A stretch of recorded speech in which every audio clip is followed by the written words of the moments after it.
Hello everyone. What I'd like to do in this section is before we start graphing really complicated polynomial functions, we're going to kind of break it down piece by piece. So the first thing we're going to study is what's called the end behavior of a polynomial. So what the end behavior of the polynomial is we want to know what happens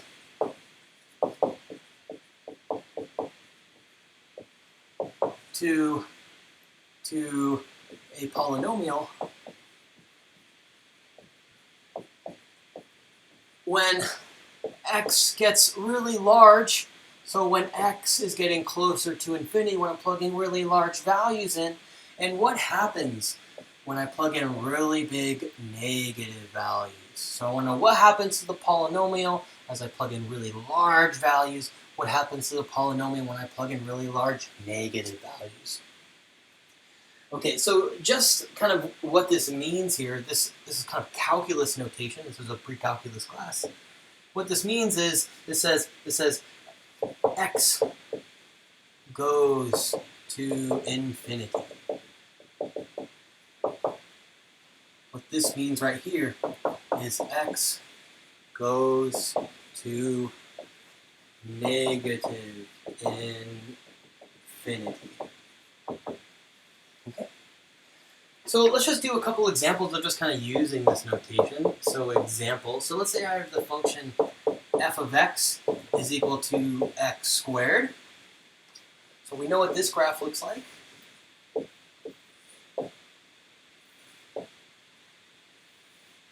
So what I want to know what happens is the end behavior. I want to know what the outputs of the function are doing as I'm plugging in really large x values. So what we would say here is as x goes to infinity, what are the outputs of my function doing? The outputs of my function are also getting really large. I plug in really large values, my outputs are also getting really large. So as x goes to infinity, f of x is going to infinity. Similarly, as x goes to negative infinity, what are the outputs of my function doing? As I'm plugging in really large negative values, the outputs of my function are getting really large. So as x goes to negative infinity, f of x, the outputs of my function are approaching infinity.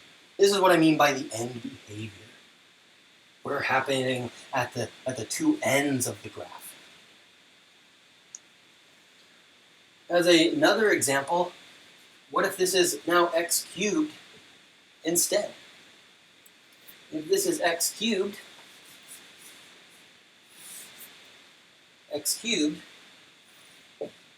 looks like this.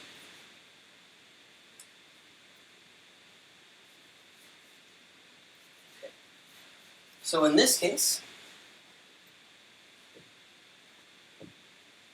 as x is going towards infinity, the outputs are getting closer to infinity. So as x goes into infinity, f of x is going towards infinity. Now, as x is going towards negative infinity, the outputs of my function are also getting really negative. My outputs are also approaching negative infinity.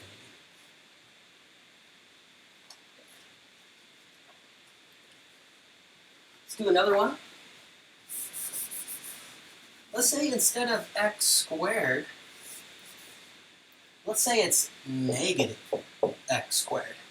So this is now a parabola, but it's been reflected. I'm putting a negative on the outside. It's reflected over the x-axis.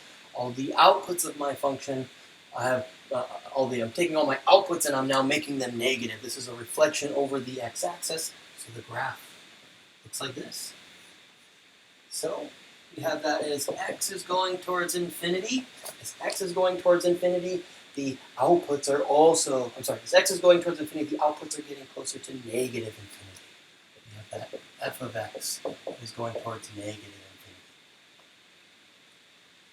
infinity. And as x is going towards negative infinity, the outputs are also getting closer to negative infinity. As I'm plugging in values, if I'm plugging in really big negative numbers, the outputs are also getting really negative. So we have that f of x would also be approaching negative infinity. Let's do one more. X cubed, negative x cubed.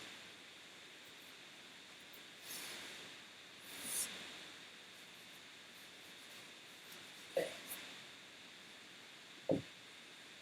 So the x cubed graph normally looks like this. But what I've done is I've reflected x cubed over the x-axis. So a graph that once looked like this is now going to look like this. I've reflected it over the x-axis. So this graph will look like this. X cubed reflected over the x-axis. So in this case, as x is getting really, really large, as x is going to infinity, the outputs are getting closer to negative infinity. Also, as my inputs are getting closer to negative infinity, outputs are actually getting closer to infinity. Okay.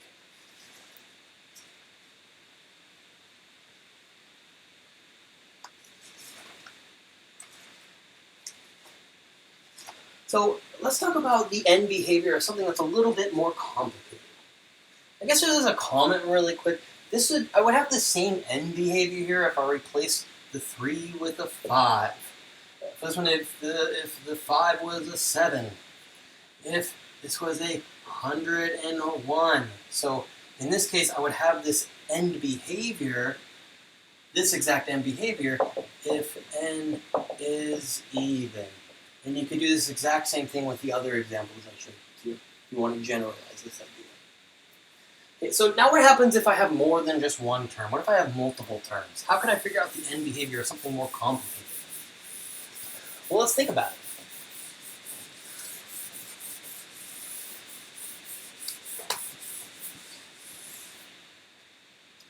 So as an example, let's say I have a function f of x, which is equal to x cubed plus 3x plus 1.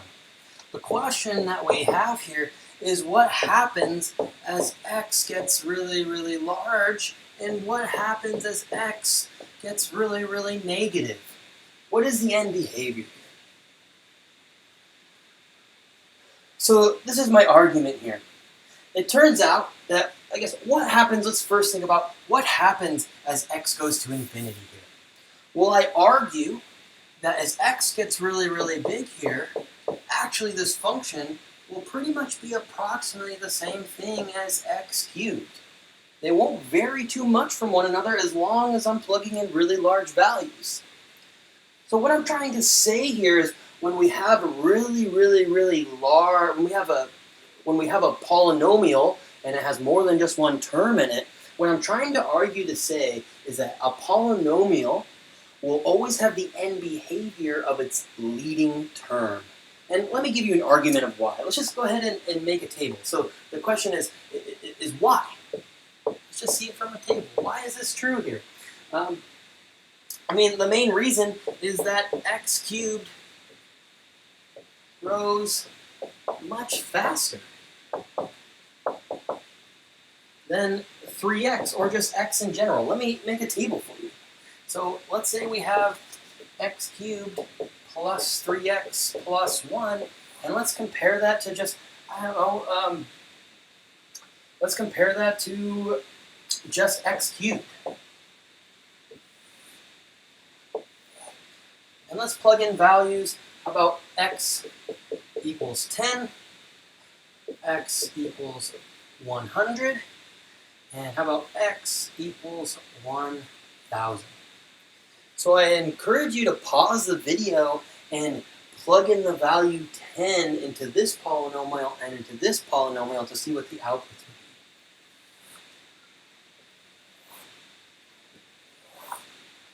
So I guess I'll use my calculator here. So if I plug in 10, let's just do let's do this one here.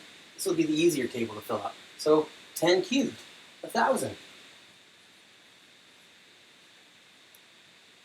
100 cubed.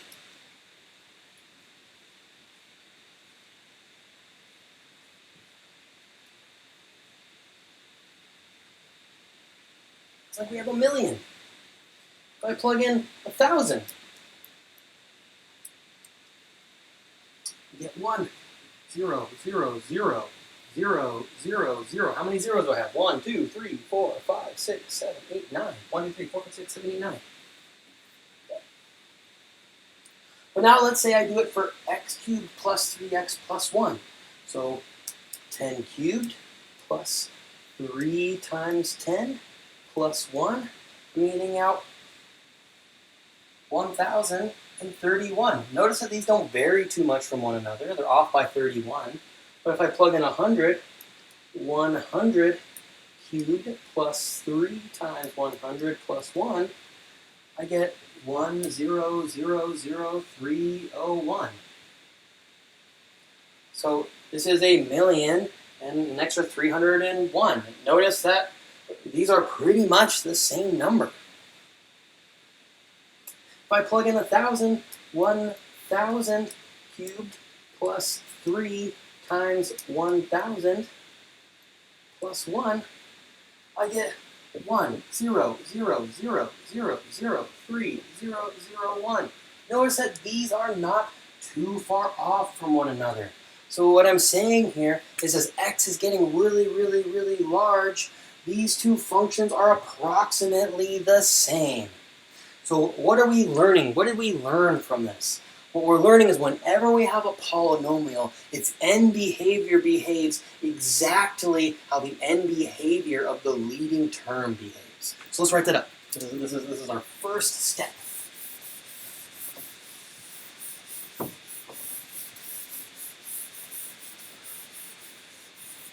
So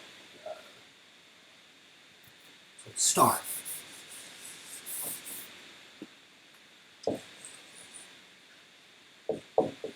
The end behavior of a polynomial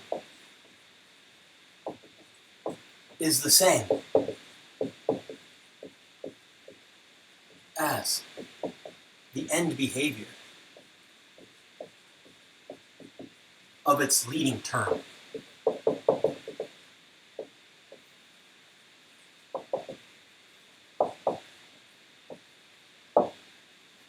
That's the big result we have here. So let's talk a bit about this, I guess, kind of in general here. And then we'll do a couple of examples. So, in general, if I have a polynomial, p of x, which is equal to a to the n, x to the n, plus a to the n minus 1, x to the n minus 1, plus all the way a sub 1, x plus a sub naught. Okay, let's say in this case here, our a sub n here, let's say that a sub n is greater than 0, and let's say that n is odd. So what that means here is I'd have like something like an x cubed, an x to the 5th, an x to the 7th. And the number in front of it is positive, so it'll look, its end behavior will behave just kind of like a cubic. So what would it look like? What is its end behavior? So I don't know what's happening in the middle, but as x is getting really large, y, the outputs are getting really large. As I plug in really negative values, its outputs are going to be really negative here. It's going to behave just like an x cubed is end behavior. So here we'll have that as x goes to infinity, p of x will be going towards infinity. As x is going towards negative infinity, p of x will be going towards negative infinity. So we don't know, so far we don't know what's happening in the middle of the graph, but we would be able to figure out its end behavior.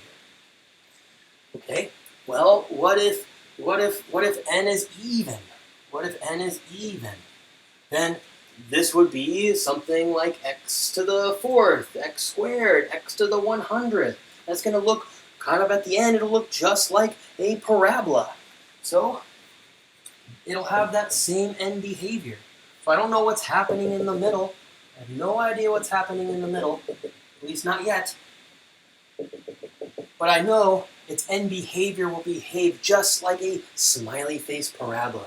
So as x goes to infinity, p of x will be going towards infinity. As x is going towards negative infinity, p of x will be going towards positive infinity.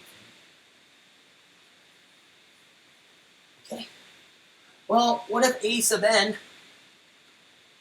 is negative, and let's say n is even? In this case here, what I would have is I'd have a happy face parabola, but since a sub n is negative, this would be reflected over the x-axis, so the end behavior would behave just like a frowning face parabola.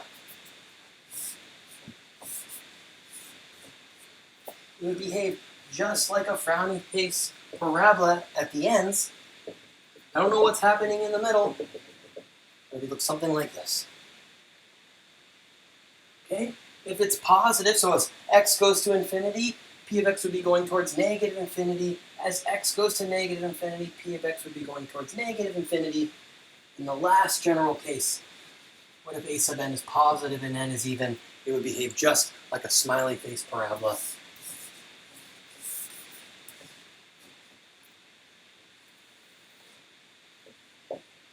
At the ends. We wouldn't know what happens in the middle. We'll figure that out in the next lecture.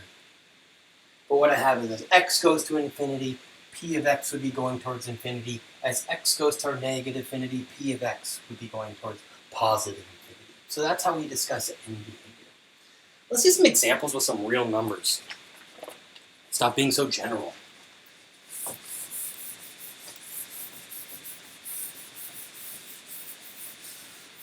Okay. So go ahead and maybe pause the video once I finish writing these up and try them on your own. So let's say I have a function f of x, so p of x, which is equal to negative x to the fifth plus 6x to the fourth minus 5. Let's try this one here first. Give it a shot. Okay. So what I need to do is I just need to look at the leading term. The end behavior of this polynomial will behave just like negative x to the fifth. So x to the fifth normally looks like this, but since it's negative, it'll look like this. So its end behavior, I don't know what's happening in the middle, but its end behavior is going to look like this. So as x goes towards infinity, p of x will be going towards negative infinity. As x is going towards negative infinity, p of x will be going towards positive infinity.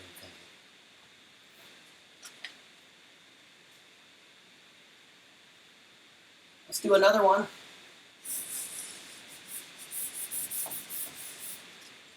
Let's say we have 5x to the sixth plus x cubed plus 7.